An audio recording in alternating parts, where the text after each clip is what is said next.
So my name is Lana. I'm in my 30s. I have a very casual sort of life. I'm a lab technician, so I work a lot in a very casual setting. So very often, my daily style is fairly casual out of necessity. However, I do definitely love fashion. I love style. I love clothes. I love shopping for them. I love consuming fashion content.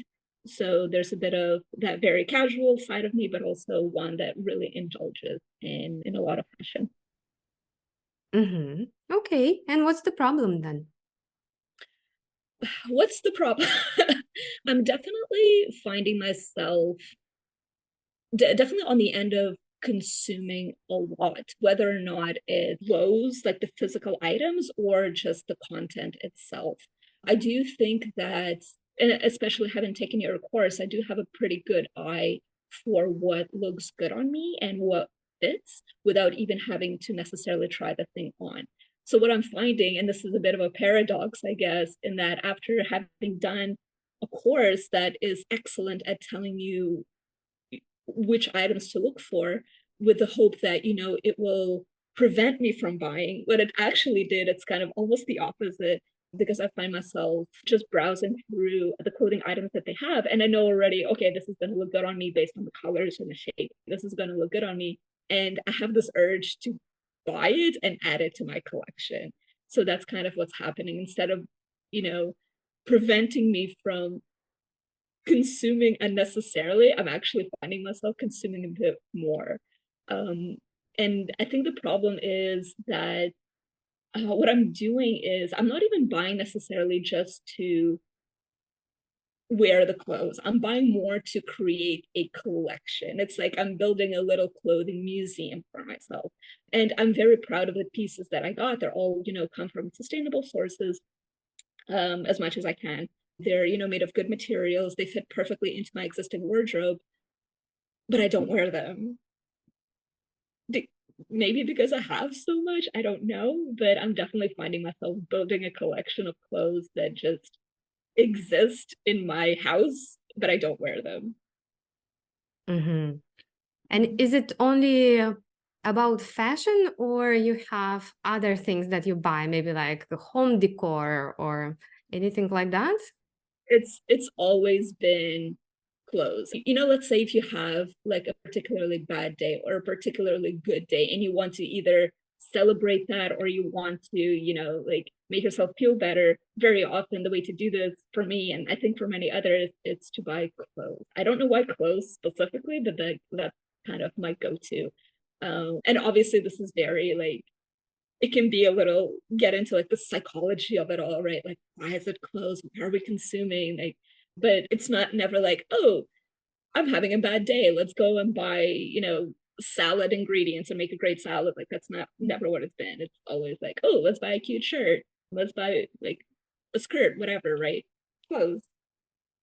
The other thing that's actually quite interesting is that I come from a very humble background. Like we grew up in essentially in poverty. We grew up in the Soviet Union actually, and I moved to Canada when we were really young. So I come from an immigrant family, and like we didn't have access to a lot of things, right? So coming to Canada and all of a sudden, it's a very different country, and all of a sudden there's this abundance of everything, right? There's like if we take clothes as an example, there's any store you go to, you will find clothes for absolutely anyone, which is something that we were not used to. So again, coming into this environment where ooh, you have all of this stuff everywhere, it kind of makes you want to consume a little bit, right? And yeah, to go back to the financial aspect of it all, I never saw my shopping as a problem other than it just creates clutter. Like it's never been a quote unquote problem that I had to hide from people or a problem that puts me into debt. It's never been that level. It's just purely like over buying of stuff I don't necessarily need. But at the same time, like, should I feel guilty for buying things that I can't afford and want? Like sometimes there's a certain power in being able to, have this independence of making this decision for yourself and being able to afford it without feeling guilty. I'm not trying to make you feel guilty. I'm just Mhm. wondering because sometimes we don't really think through our financial situations, especially knowing and acknowledging the fact that we live in a not equal society where men get paid much more. Women Absolutely. statistically spend 76% more money on clothing than men, you know? To me, honestly, that is such a like this is where my fascination is, in that this crazy duality of clothing. On one hand, it's such a, and especially for women, right? It's such a like, oh, frivolous thing. It's so like superficial, oh, buying clothes, it's not important at all. It's like you're wasting your money. But on the other hand, it's the most important thing ever. It's a way to, well, it's a need, first of all, but it's also like a way to express your identity. It's a way to express your status. It's a way to, fit in. It's a way to, there's like, on one hand, clothing, ugh. On the other hand, it's like nothing is more important than that. And we find ourselves somewhere in the middle, right? Especially as women. On one hand, we cannot really admit that we love shopping, we love fashion because it's so frivolous. But on the other hand, we always have to look good and we always have to, present ourselves a certain way. So it's this crazy duality that I see so often in fashion. And then as an individual consumer, you're like, what do I do? Where is the answer? So it can be very difficult to, navigate fashion. So it's definitely helpful to have a community of like-minded women that are in the same boat, are experiencing the same experiences, and kind of guiding a little bit our consumption and how we see clothes and how we can consume style without it becoming problematic, I guess. Yeah, that's a very good point. And I think we all have some things to learn, right? Especially our generation and older. I would say that we were brought up in a very patriarchal society. If you're a woman, you have to look amazing every day. Your hair, your makeup, your nails, your toenails, like everything. Even if no one sees it, your underwear should be sexy. Everything should be like 100% every day, even if you're just sitting on your couch, I don't know, watching TV and eating popcorn, right? It's like a non-stop competition.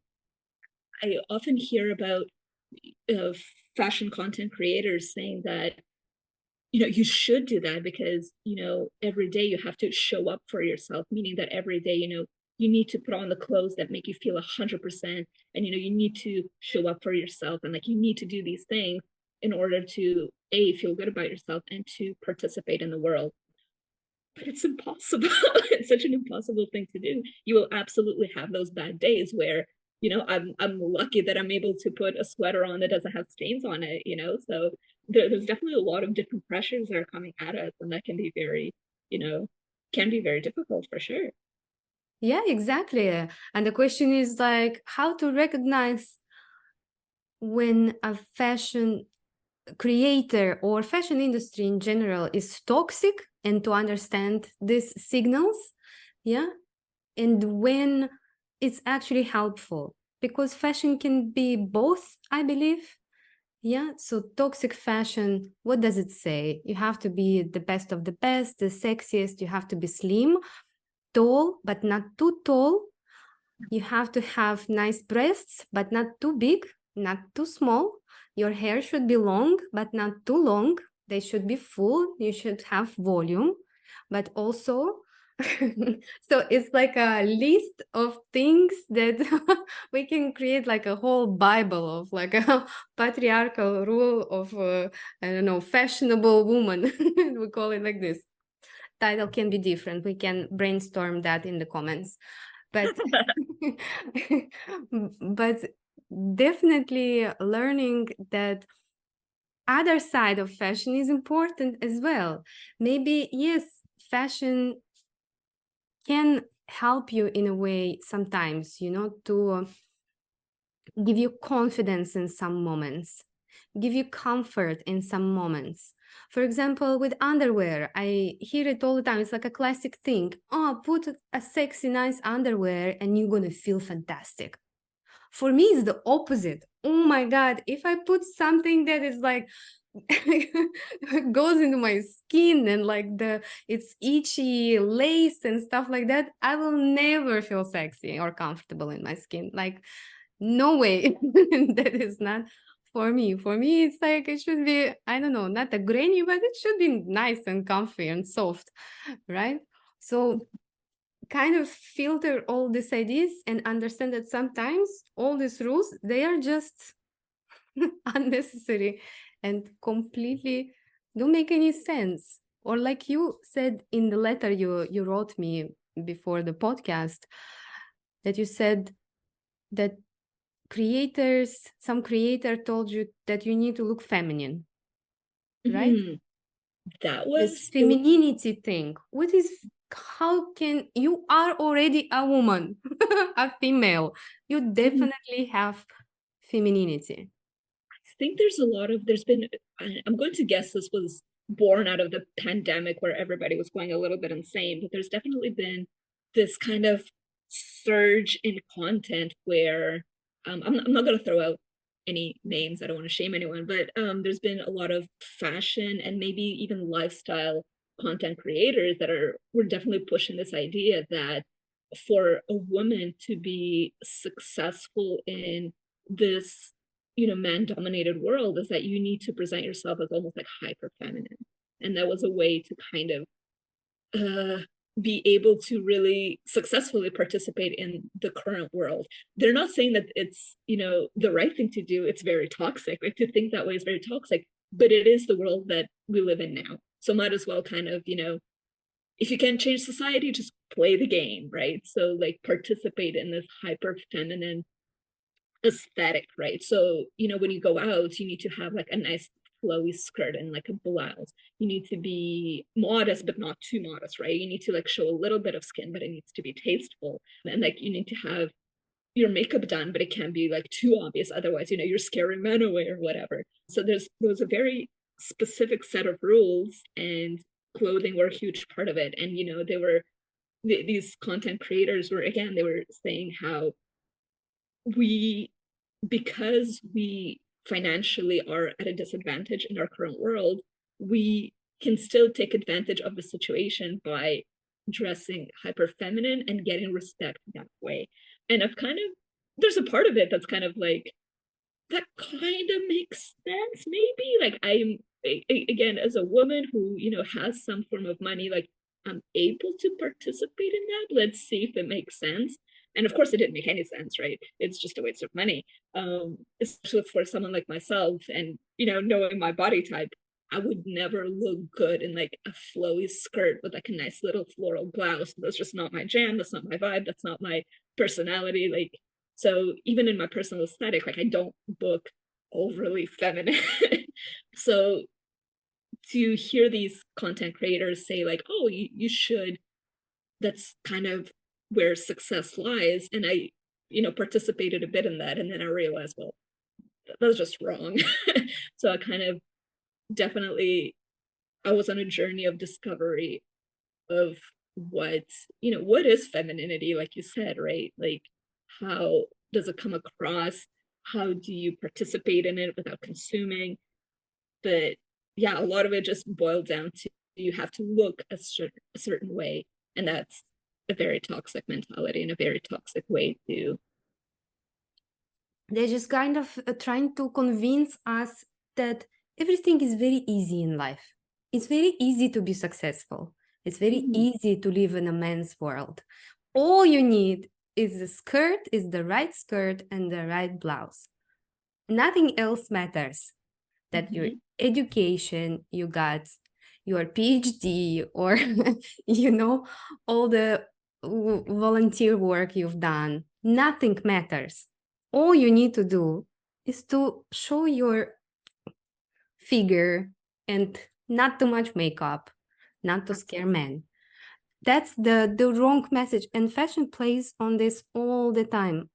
all the shops, all the brands, they always give this message that in order to be successful or get a man, you need to be beautiful, which I think is completely nonsense. Yes, there is a research that's saying that our clothing can influence how other people judge us. It happens in the first 3 seconds. But then after these 3 seconds, you start talking, everything comes to light. So it doesn't matter in the end. You can play with fashion in terms of your own comfort and your own confidence. Yeah, you help yourself with clothes that you think give you more confidence and more comfort. And then when you feel yourself and not like a dressed up doll or something like that, then you will give the best impression.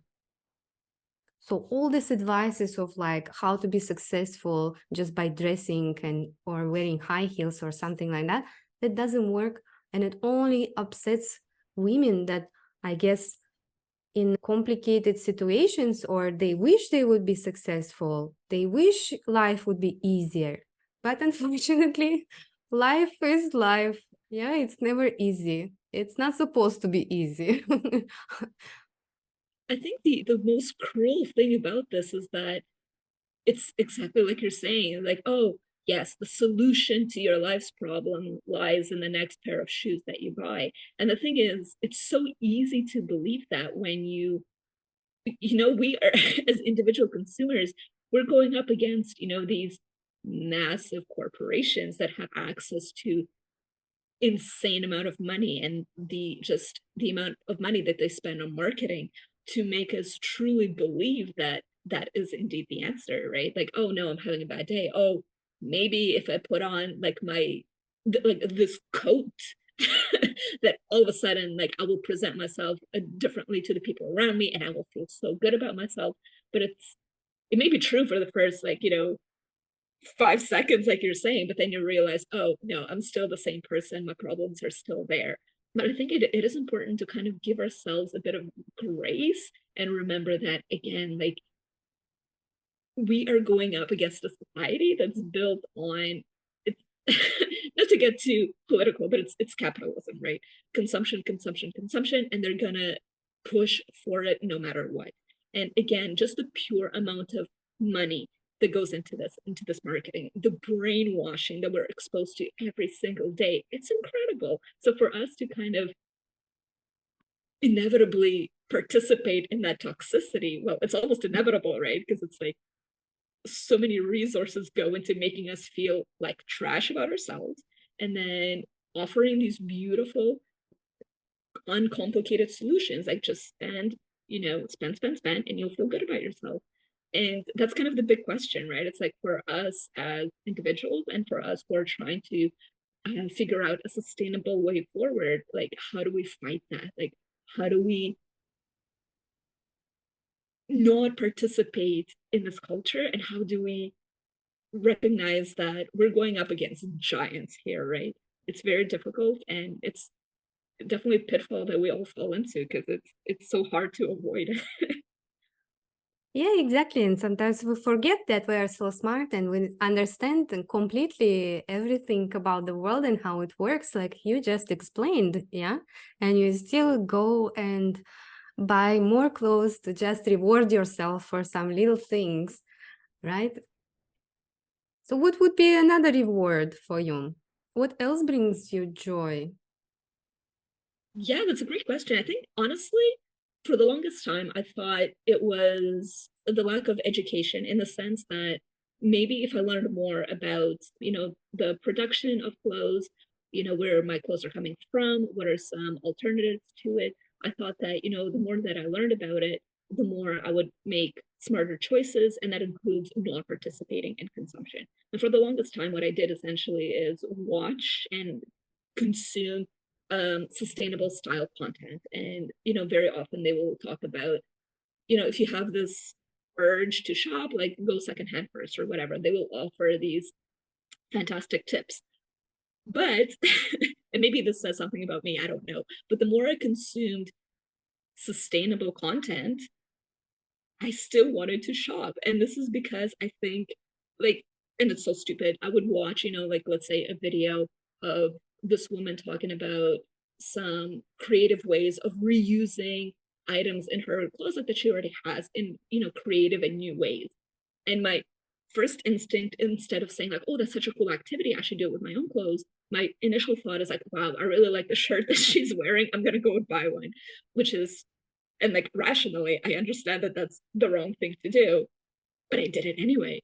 And I think for me, and I think this would be useful for other people too, is the solution to kind of like participating in sustainable like fashion is not consuming sustainable fashion. It's just not consuming fashion at all. So for me, the solution is not to watch a sustainable creator, it's to not watch any videos at all or to not consume any style content at all. So I think that for me is the solution. It's to kind of really unplug from everything, no matter how fun it is, and do something completely different. To take myself out of the situation, like go for a walk, just leave my phone behind, do something totally different. And so I think can be, not think of it from a sustainable perspective as just to not think about it at all. It's been somewhat successful. I still definitely it's so hard to avoid it altogether, right? Especially when clothing is something that A, I genuinely enjoy, and B, I have to wear every day, like out of necessity. So it's hard to avoid it altogether. But if you make the conscious choice of just turning your that side of the brain off completely, it can be useful and it can be helpful. So that's kind of where I'm at right now. Funny as you say it on a fashion podcast. I know. But okay. Well, I understand because I mean, I also used to consume a lot of content, fashion content, of course, as a professional. In the beginning of my career, I thought it was crucial to be on top of trends, on top of everything, basically, to just know all the brands, fast fashion, whatever, everything. And then at some point, for me personally, I understood that the problem was not that I was consuming too much fashion content, because I was buying a lot of clothes before. Yeah. And I stopped buying clothes in a in a major way, like maybe 5 years ago. Since that time, I buy like maybe, I don't know, five per year if I need to replace something. So it's very little. I don't have the urge at all, never.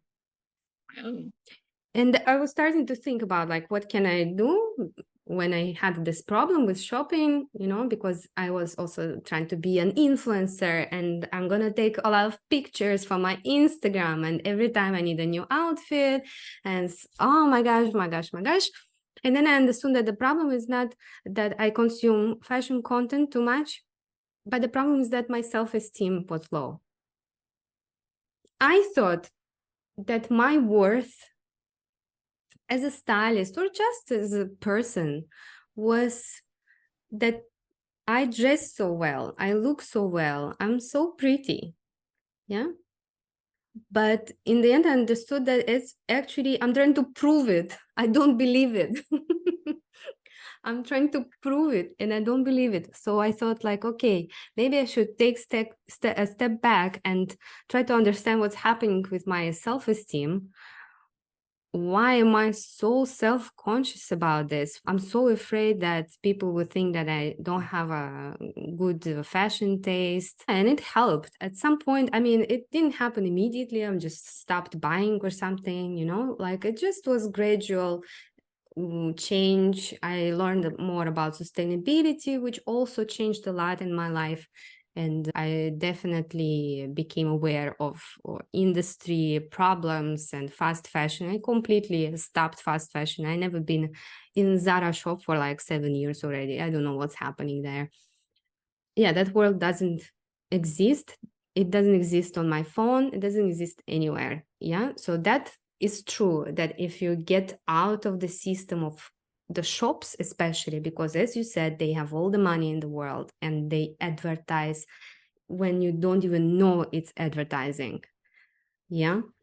So that is one thing. And then, of course, just looking at fashion from different perspective, I came back to my roots.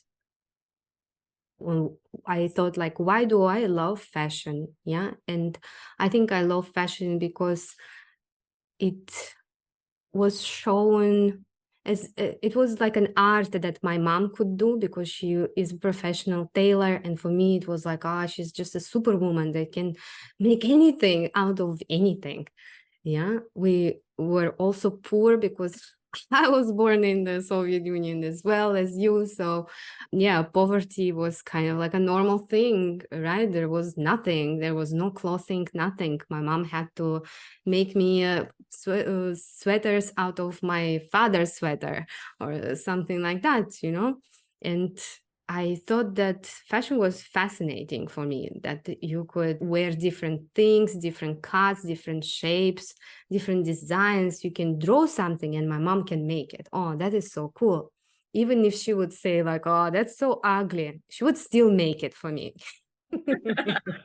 She's very cool about that. I don't approve, but I will make it.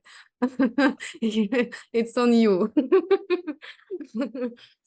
Yeah, so this art, the craftsmanship, the play of textures, different patterns, different design, expression of your personality with clothes, that what matters more for me now. Yeah, is a more kind of like a as an adult and also as a professional in the industry. I'm working in fashion since 2009, so it took some time for me to come to this place.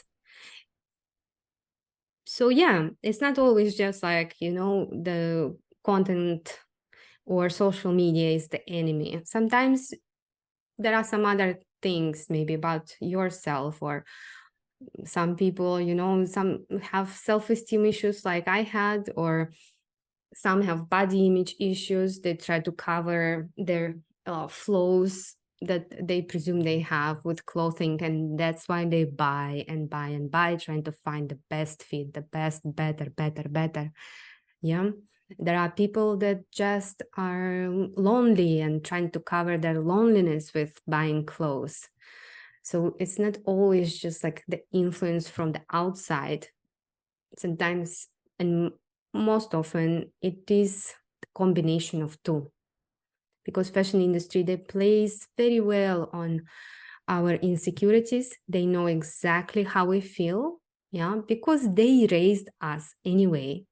Their advertising raised us. Yeah, so they know exactly what we are afraid of aging, of being fat, of, I don't know, being short. They know it. And they know, you are short. Here you go. This is what you need to change. And now and tomorrow and keep on changing, because that's how we want you to do it. Yeah. And in the end, you will never get there. You will never get taller. Like, it's impossible, no matter how much clothing you buy. So maybe it's worth checking this as well, to checking with yourself and see what's up. Why fashion is a reward for you? Yeah. What is it? What is in the end? What bothers you? And like I hope I don't sound like I'm bragging, but like I've gotten to the point where I'm quite good at finding items that look good on me. And that sort of is like, I think in when, in life, you're inevitably going to fail at certain things, knowing that you're really good at one thing can be dangerous because that's what I go back to every time, right? Let's say if I have a bad day at work and it makes me feel like I'm not succeeding at work, I'm like, okay, but if I go online right now, I bet you $100 I'm able to easily find like whatever pants that look fantastic on me. And like that sort of success, it's very addictive, right? Because it's like, oh, if I need to feel good, not only am I getting, a hit of dopamine just that comes from shopping in general that everybody gets, but there's also, like the second that I get the item, I know that it's going to look good on me and it's not going to be a regret. So it's one of the few, oh no, this is getting like into a therapy session, but it's like one of the few kind of places in life where I know that the chance of success is like very close to 100%, right? So it's like, it's kind of my crutch. It's what I go back to when I need something to make me feel good. And Mhm. the other, again, I'm very, sympathetic to the fact that, we all absolutely come in all forms and shapes and sizes, and that clothing shopping will be very difficult for certain people, right? Like if you have a certain shape that needs you need a tailor or whatever, shopping can be very difficult. It can be borderline traumatic for some people if they have very deep self-esteem and body image issues. But again, for me, and I'm not trying to brag, but for me, like I have the type of body that's very easily dressed. If I go into Zara, I'm able to find something off the rack. It will fit me perfectly. For me, shopping has always been a positive experience. So it's something that I go back to because I'm good at it. It's a positive experience. I rationalize it as being like, ooh, it's an investment. It's gonna look so good in my wardrobe. I'm gonna like, I have so many different occasions I can wear this thing to. And yeah, I think it's really realizing that like, okay, it's good to be successful at shopping, but also like find other areas in your life where you can be successful, even though it's hard and you're gonna fail inevitably, but still like trying to find other places that's not shopping, that's not consuming. Yeah, makes sense. Of course, makes sense. If you're good at something, it's easier to do that rather than starting something else. And who knows if you make it or not. Right, right, of course. I am, for most part, having fun doing it. So there's very little in terms of, guilt or regret or whatever. It's just like I understand I don't have a need for this, right? Like I definitely don't need this many items, despite the fact that they're fantastic and I love all of them. It's yeah, it's also very difficult to kind of dissociate from like identity, right? It's like, oh, I have the more clothes I have, the more ways I have of expressing myself externally. Because I think for me, it's fun and important to be seen a certain way, I guess. And clothing definitely plays a huge part in it. So for me, it's almost like, ooh, I have all of these different like superhero costumes that I have access to, right? And like all these different items that absolutely do make me feel good. And I love, putting outfits together. It's very often when I wake up in the morning and I know it's like a Monday morning and I have the work week ahead, the one thing I look forward to is like, oh, I get to put on a new outfit today. And to me, like that's fun. And so it's very enticing to want to, add more items because it's like, oh, it's more toys to play with kind of thing, right? And they're all very successful toys. It's just I don't need this many of them. Yeah, no, there's nothing wrong about it. I'm happy that you have such a great attitude towards it and you're excited about it. I do the same. Today I went to the farmer's market fully dressed. So I dressed up for that occasion. Why not? Why not? Of course, that was exciting.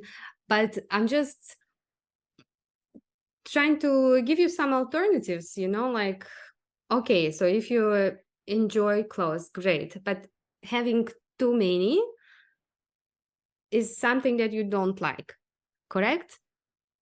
It Too many clothes or had a huge mansion and I had 20 walk-in closets, this would not be an issue.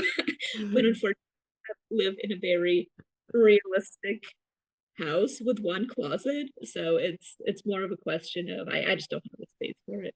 And I probably also do not currently have the lifestyle that necessitates that many items. I might in the future, who knows? But right now, it doesn't make sense. And I think the other thing is like during my my daily activities, like I said at the beginning, they're all very casual. I have a very casual work. environment. I don't like, I'm not client facing. I never see clients. I barely see any coworkers. So it's most of my day is extremely casual, but I still have this urge to like express myself in the most ridiculous way possible, right? It's like I'm a complete magpie. I love things that are shiny. I love clothes that don't always make sense. Like I love having like sequin jackets or whatever. And like, where am I gonna wear this? I will never wear this to work. But then very often, and I don't know, I assume other people do this, but when I get to work, I will change outfits and sometimes I will put on something completely ridiculous because it allows me to kind of express this ridiculousness in me that I cannot express during my work hours, for example, right? So I almost do have, in many ways, almost two wardrobes. One that's, kind of a bit more toned down that I'm allowed to wear to work, and then another one that I wear in my free time. And it's, I guess maybe if there was a way to kind of like combine both of them together in a sustainable way, like that would be ideal. But for now, they're like a little bit separated. And again, it's really this urge to want to express yourself and this identity that you want to present to the world that does not make sense in a work environment. But it's still, you still keep those items because, they make you feel like your more authentic self.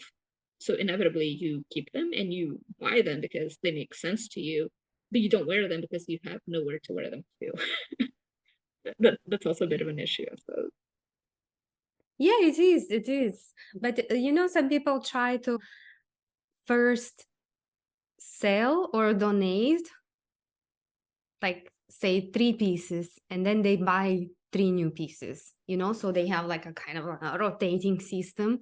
So something goes away and something comes. Maybe that's something to try for you as well, so you can keep the space in your wardrobe more organized. Yeah, not to just keep everything forever. Yeah, maybe something like that, at least like slight effort towards having more structure, I guess.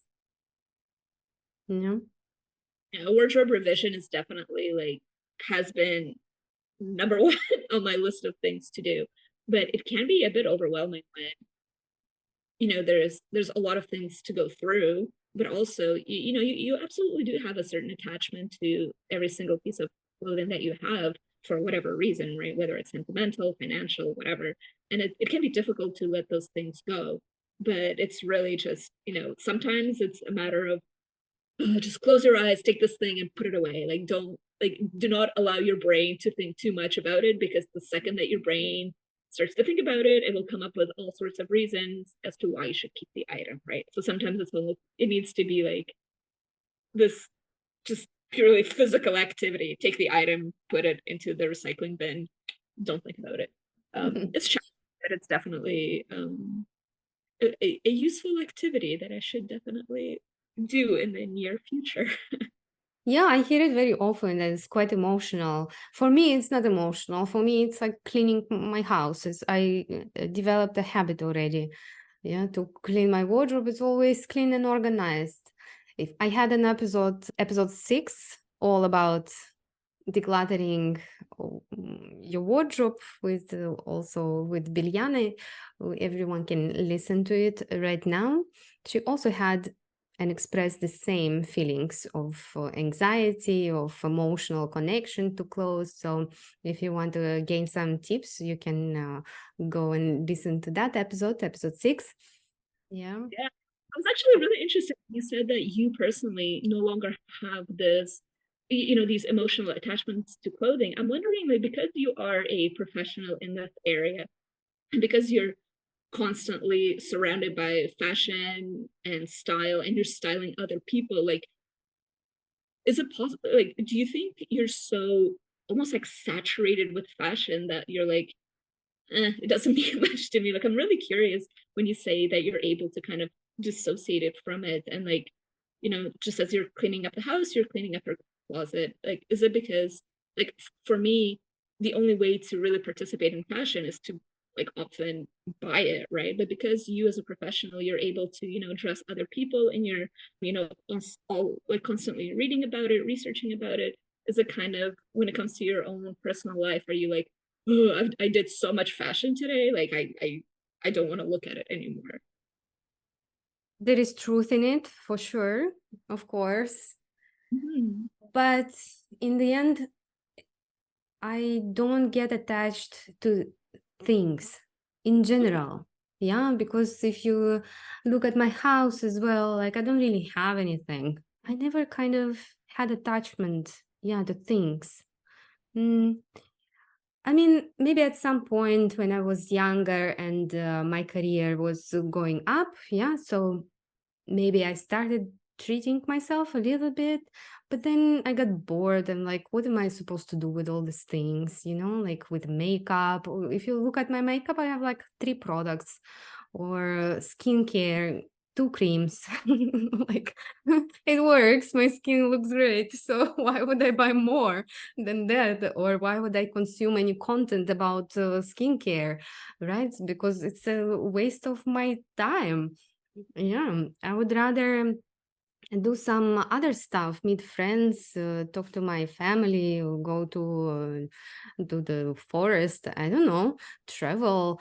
I would buy some toys for my children. Not my children. I have my brothers have five children, so they're my children. A lot of toys for them, yeah, or buy them some experiences, pay for some chess class or something like this, that it gives me much more joy than just buying another dress. Yeah, I don't have this attachment to, I don't know what it is. I can't say, but at some point I was like, not interesting. That's not interesting for me. Life is short, you know, uh, you can explore life only by experiencing it, not by buying a lot of stuff and just collecting things. Like that's not life experience, or it doesn't give you any, at least to me, it doesn't give me any joy or any satisfaction. Books, maybe the only thing I still like to buy, but I buy secondhand now. That's the only thing I like to hold and to read. Yeah, that's my passion. But the rest, but of course, being a professional, it does work. Like I get tired of fashion. Like I can see the whole picture. For me, it's like a very big wide world where there are 20,000 similar sweaters. Everyone is like, where to find red sweater? And I'm like, oh my God, like, there are so many of them. Like, are you kidding me? Have you been online? Yeah, of course I get tired, definitely. But yeah, I just don't like to have stuff. For me, it's not beneficial. That's Mm, beautiful. A lot. And one of the problems with people when they shop for clothes is, this whole notion of your fantasy self, right?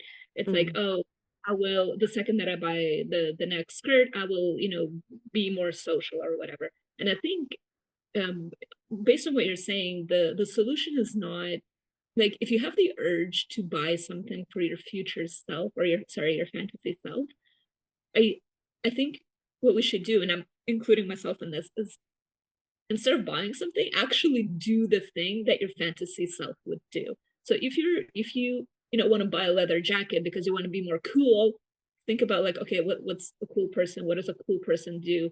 Does a cool person go, uh, I don't know, riding a motorcycle? Then just go and get a motorcycle lesson instead, right? Like, the solution is not in the items of clothing that you buy, but it's in the experiences that you have, right? So I think this can be a very powerful solution and alternative to shopping. Like, if you're shopping for the fantasy self rather than consuming, do the experience associated with your fantasy self. And I think that can be pretty powerful. And it could also, maybe be a bit of a reality check. Like, oh, maybe I don't want to be a cool girl. Maybe weather and motorcycles don't make any sense to me. But you will only know this if you actually do the experience and not wear the leather jacket. So I think that can be pretty powerful. And it sounds like that's something you're doing, which is pretty fantastic. Yay. Yeah. It makes sense. It makes sense.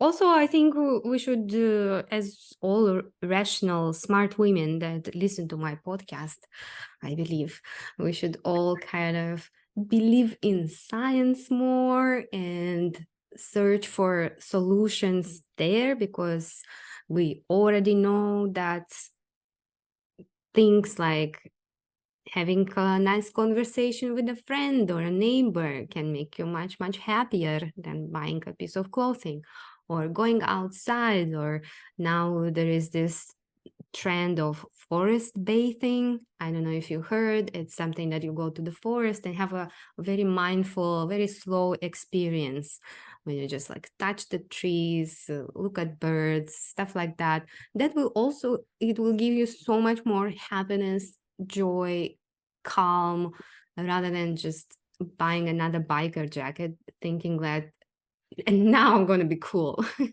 Because that definitely will not happen. Will not happen. Yeah.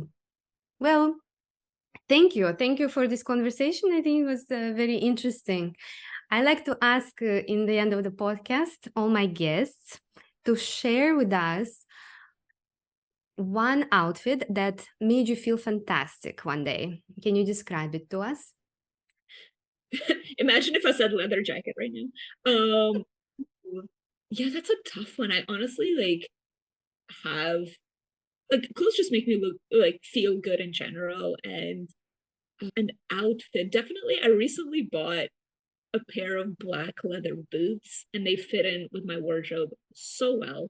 So anytime I have that kind of like black pants and black shiny leather boots, for me, that's chef's kiss, fantastic. And especially if you throw in something shiny, because again, I'm a huge magpie. I love shiny things. So very often for me, that comes in form of silver jewelry. So if I have, for example, maybe like, yeah, shiny black boots with like black skinny jeans that I can tuck into them, and like maybe some kind of black top, and then just overwhelming amount of silver jewelry. For me, that I love that. That would be a very powerful outfit for me. Nice. Sounds amazing. I hope you will have a lot of outfits like that you can create with things that you already have, and then they will make you feel fantastic and you don't need to go and buy more. Yeah, at least for a while. Well, you can try this trick with not consuming fashion content anymore. I hope you will still stay with me at least, because I don't sell any clothes. Your course has been fantastic, and I always love your content because it's very individual. Like you never try to sell any like specific formulas, right? It's like here's what you should follow if that makes sense to you. And I think individuality is very important, especially if we're trying to kind of disconnect from trends and whatever. And I think your course and your content has been excellent at that. So thank you.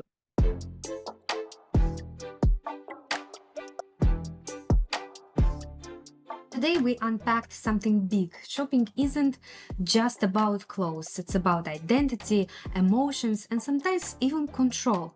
Lana's story is a reminder that fashion should support your life, not distract from it. When we start buying to reward ourselves, to chase a feeling, or to try to feel successful at something, it's very easy to lose sight of things that you actually need or want. So, if there is one thing that I hope you will take away from this episode, let it be this. It's not about how many options you have, it's about how many things in your wardrobe you enjoy and wear. A closet full of clothes that never leave the hanger isn't a wardrobe, it's storage. The real win is having things that you reach for again and again. Things that make sense for your real life, not the one that you imagine. As always, I'm Daria, here to help you step away from the noise and into a style that truly works for you. I'll see you on our next styling adventure.